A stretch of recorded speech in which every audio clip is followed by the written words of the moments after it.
हम जो पढ़े थे कॉर्टिकल कैटरेक्ट की सेकंड टाइप थी कि पॉलीफॉर्म कैटरेक्ट। अब की पॉलीफॉर्म कैटरेक्ट में मैं बता दिया कि ये अगर लेंस है तो लेंस के पोस्ट ये अगर न्यूक्लियस है तो न्यूक्लियस को बिल्कुल सब कैप्सूलर, लेकिन पोस्टीरियर सब कैप्सूलर जो यहाँ पे सोसर शेप की ओपेसिटी डेवलप करेगी। तो ये आपने नोट कर लेना है।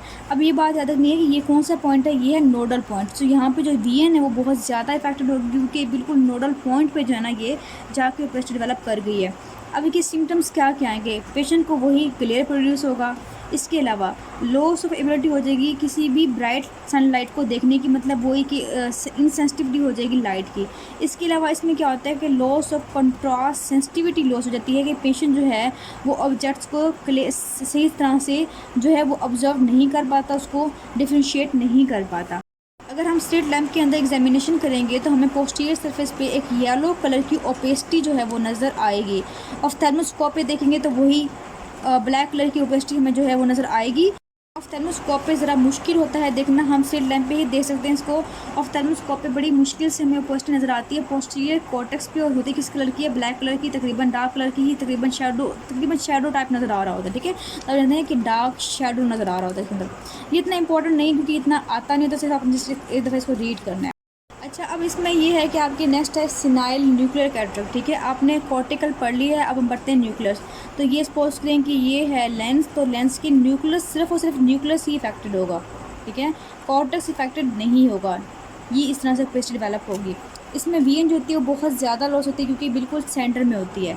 अच्छा, होता क्यों है ऐसा, ये इसलिए होता है कि जो न्यूक्लियस है लेंस का, उसमें क्या हो जाती है, स्क्लेरोसिस हो जाती है, मीन वो हार्डनिंग होना स्टार्ट हो जाती है, लेकिन बाकी जो पार्ट है वो बिल्कुल सही रहता है। अब इटियोलॉजी की अगर हम बात करें तो इसमें मेनली ये होता है कि अल्ट्रावायलेट जो है उसकी इरेडिएशन बहुत ज़्यादा अगर हो जाए लेंस में, उससे हो जाएगी फोटो ऑक्सीडेशन किसकी, एरोमेटिक अमाइनो एसिड्स की। इसकी वजह से क्या होगा कि वहाँ पे पिगमेंट जो है वो बनना स्टार्ट हो जाएगा, पिगमेंट की डिपोजिशन होना स्टार्ट हो जाती है। इसके अलावा लाइपोप्रोटीन्स की डिपोजिशन होना भी स्टार्ट हो जाती है। इसके अलावा रिड्यूस्ड ग्लूटाथायोन जो है वो कम हो जाएगा इसके अंदर, और कैल्शियम जो कंसनट्रेशन है वो भी इसके अंदर बढ़ जाएगी। अब पिगमेंट डिपॉजिट होगा इसके अंदर, तो अपनी बात याद रखनी है कि इसके अंदर जो ये होगा ओपेसिटी होगी, ये वाइट कलर की नहीं होगी बल्कि डार्क होगी या डार्क ब्राउन कह लें आप। ठीक है, इस कलर की जो है इसके अंदर ओपेसिटी डेवलप करेगी। जो है ये कॉर्टिकल जो होती है कैटरेक्ट उससे पहले डेवलप करती है, तकरीबन 40 इयर्स तक ये डेवलप कर सकती है। ठीक है, 40 इयर्स के बाद करती है, लेकिन कंपेयर टू कॉर्टिकल की उससे पहले प्रेजेंट कर देती है। क्लिनिकल फीचर्स की अगर हम बात करें तो मैंने बता दिया आपको कि ब्लैक कैटरेक्ट इसके अंदर होता है। किसका, न्यूक्लियस का जो कैटरेक्ट होता है वो कौन सा होता है, ब्लैक कलर का होता है, कहते हैं कैटरेक्टा ब्रूनिसेंस। ठीक है, अच्छा इसमें क्यों ब्लैक कलर का होता है, क्योंकि इसमें पिगमेंट की डिपोजिशन हो रही होती है, इसकी वजह से ये ब्लैक इन कलर का होता है।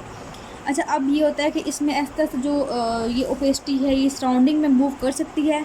मूव करने की वजह से क्या होगा कि ये बाद में मेच्योर में भी डेवलप कर सकते हैं। मेच्योर कैटरेक्ट हमने यही कहा था ना कि पूरा का पूरा लेंस जो है वो ओपेक हो जाए, सो मेच्योर की तरफ ये जा सकता है।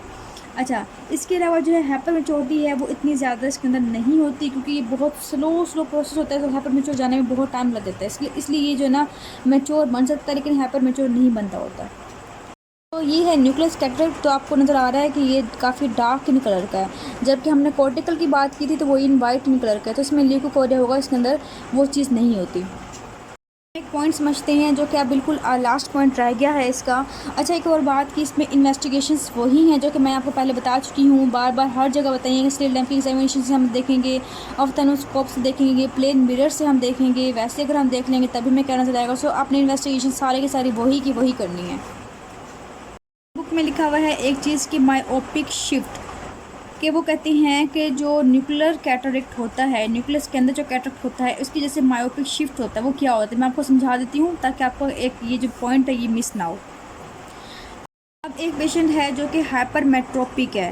हाइपरमेट्रोपिक का मतलब ये है कि उसकी नज़दीकी नज़र जो है वो कमज़ोर है। ठीक है, उसकी नज़दीकी नज़र कमज़ोर है, ये लेंस है और ये जो है पीछे रेटिना है। सो इस पर जो लाइट फॉल करती है ये हो गया कॉर्निया और ये कंजक्टाइवा। अब इस पर जो लाइट फॉल करती है सपोज करें तो हाइपरमेट्रोपिक में कहाँ फॉल करती है, तो आप पता है कि यहाँ से करने के बाद ये जब बेंड करती है तो ये कहाँ करती है, पोस्टीरियर करती है। ठीक है, इस तरह जाके वो मिल रही होती है। ये पोस्टीरियर जाके यहाँ बन रहा होता है उसका पॉइंट, जो कि रेटिना पे फॉल नहीं करती। अब हुआ ये कि जो कॉर्निया जो लेंस है, लेंस में ओपेसिटी डेवलप हो गई है, किसमें, न्यूक्लियस में, न्यूक्लियर वाले एरिया में। अब क्या हुआ कि इसमें ओपेसिटी होने की वजह से रिफ्रैक्टिव इंडेक्स जो होता है इसका बढ़ जाता है। क्यों? क्योंकि जो कॉर्टेक्स का था, न्यूक्लियस का था, इसमें डिफरेंस ज़्यादा आ गया। डिफरेंस ज़्यादा की वजह से रिफ्रैक्टिव इंडेक्स बढ़ गया। अब रिफ्रैक्टिव इंडेक्स बढ़ गया है, सपोज करें इस लेंस का रिफ्रैक्टिव इंडेक्स जो है वो बहुत बढ़ गया है। सो अभी क्या करेगा कि अब ये जो है इसको ज़्यादा जल्दी बेंड करेगा। जब जल्दी बेंड करेगा तो ये था रेटिना, तो ये आराम से इसकी जो है ना वो कहाँ जाएगा, रेटिना पे जाएगा। इसलिए हम कहते हैं कि अगर हाइपरमेट्रोपी का पेशेंट है तो उसमें मायोपी शिफ्ट होने की वजह से उसमें विजन ठीक हो जाती है, उसको जो है वो ठीक नज़र आना स्टार्ट हो जाता है। लेकिन अगर मैं बताऊं कि अगर ये पेशेंट नॉर्मल है, ठीक है, ये बंदा जो है वो नॉर्मल, उसकी विजन ख़राब नहीं है, सो क्या होगा कि इसकी जो है ना जब स्क्लेरोसिस हो गई, न्यूक्लियस की रिफ्रैक्टिव पावर बढ़ गया, तो ये चीज़ बेंड करेगा जल्दी। बेंड जल्दी करने की वजह से इसका जो बनेगा वो यहाँ बनेगा, इस पॉइंट बनेगा। तो पहले यहाँ बन रहा था, नॉर्मल था, अब यहाँ बन रहा है, तो क्या हो गया, मायोपिया हो गया इसको। तो ये हो गया मायोपिक शिफ्ट कहते हैं इसको। सही है, तो आपने ये बात याद रखनी है, दोनों पॉइंट को क्लियर करना है कि अगर उसको हाइपरमेट्रोपिया है तो उसका नॉर्मल हो सकता है, अगर वो नॉर्मल है तो उसको मायोपिया हो सकता है। क्यों? क्योंकि इसके अंदर रिफ्रैक्टिव इंडेक्स बढ़ गया। क्यों बढ़ गया? क्योंकि न्यूक्लियस का जो है वो स्क्लेरोसिस हो गया है। अब अगर हम बात करें कॉर्टिकल कैटरेक्ट की तो वो ऑपोजिट हो जाएगा कि उसमें क्या होता है कि उसमें सपोज करें यहाँ पे जो है वो ओपेसिटी है, साइड पे ओपेसिटी है और यहाँ पे जो है वो नहीं है, तो क्या हो जाएगा, रिफ्रैक्टिव इंडेक्स इसका जो है वो बढ़ जाए। सपोज करें कि इसका जो है रिफ्रैक्टिव इंडेक्स बढ़ जाएगा, लेकिन डिफरेंस नहीं रहेगा क्योंकि पहले न्यूक्लियस का ज़्यादा था, इसका कम था, तो एक डिफरेंस था। तो ओवरऑल जो रिफ्रैक्टिव इंडेक्स है इसका कम हो जाता है। तो इन पेशेंट में क्या होता है, इसमें होता है इसका ऑपोजिट हो जाएगा, इसमें होगा हाइपरमेट्रोपिक शिफ्ट होता है। सेम वही मैकेनिज्म जो कि मैंने आपको मायोपिक शिफ्ट के अंदर बताया है।